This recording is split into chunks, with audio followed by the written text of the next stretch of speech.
Guys, Rito here, and today we're taking another look at the Warcry Warband.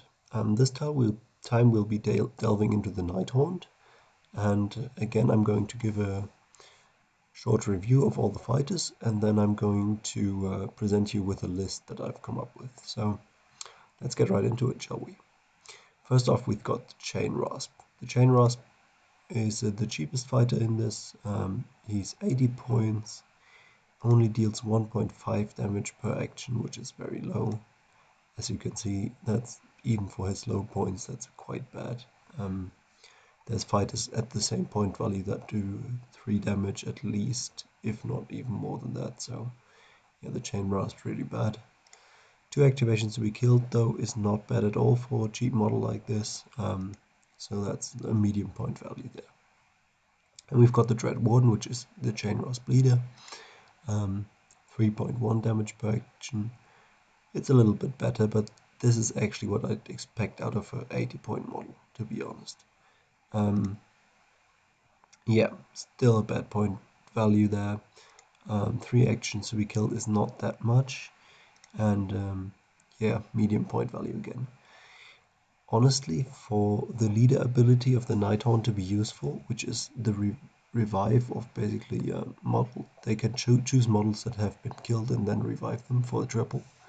I think you want a leader model that sticks around a bit longer, so because if your leader is taken down, you can't use that triple, which is one of the coolest abilities in the Nighthaunt roster. So yeah, not quite sure about the Dread Warden.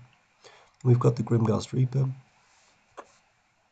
At 2.6 damage, at least he's dealing a bit more damage, though it's still not great at all, especially for his point value, again in the lower tier here. 3 actions to be killed, that is actually not bad. Decent point value there. And I like his quad as well. He has a quad that allows him to allocate the number of damage points equal to the ability to all enemies around 3 inches. So that can hit a lot of enemies. Sometimes when you get into a battle group of weaker fighters, this can oftentimes lead to massive results. So I like him. He's not the greatest point value I've seen ever, so I think bringing 1 is fine, because you won't be using that quad more than once anyways. Then we've got the Extol of Shaiish, the leader variant of the Reaper. He doesn't get the same quad ability. He does get the leader ability, of course, though, to revive models. So again, the Extoller of Shaiish, in my opinion, probably the better leader, because it just takes longer to take him down. He's more survivable per point. And yeah, you really want your leaders to stick around longer so you can revive your models. So I do like the Extoller. We've got the Spirit Host, and he's the only guy in this warband who can dish out a good bit of damage. 5.1 damage isn't that little. If he uses triple, I checked, using his triple puts him up to 8.1 damage per action on average. So that puts him up there with the strongest fighters, though again you'll always need a triple to get there. Then again, triples aren't that hard to come by. If you roll any double, you can just make it a triple with your wild die, so still not bad. Yeah, his damage per point value obviously isn't great because he's quite expensive and 5.1 isn't that high, but as I said, you can increase that. Yeah, but he does take 7 actions to be taken down, which is by far the strongest in the warband, and it's a good point value as well. Sorry guys, I'm tired again. Anyways, good point value there. Spirit Host I do like.